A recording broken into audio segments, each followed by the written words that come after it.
1 Thessalonians 4 verse 13 to 18. Brothers and sisters, we do not want you to be uninformed about those who sleep in death, so that you do not grieve like the rest of mankind, who have no hope. For we believe that Jesus died and rose again, and so we believe that God will bring with Jesus those who have fallen asleep in him. According to the Lord's word, we tell you that we who are still alive, who are left until the coming of the Lord, will certainly not precede those who have fallen asleep. For the Lord himself will come down from heaven, with a loud command, with the voice of the archangel and with the trumpet call of God, and the dead in Christ will rise first.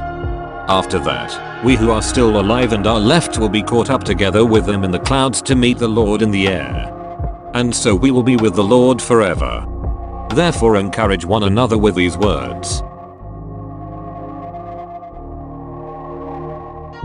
Psalm 132 verse 4 to 5. I will allow no sleep to my eyes or slumber to my eyelids, till I find a place for the Lord, a dwelling for the mighty one of Jacob.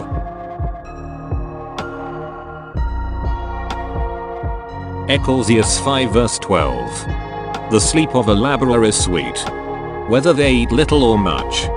But as for the rich, their abundance permits them no sleep.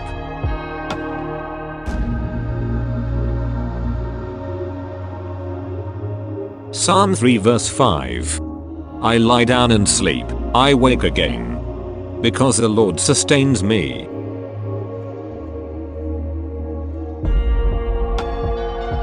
Proverbs 20 verse 13.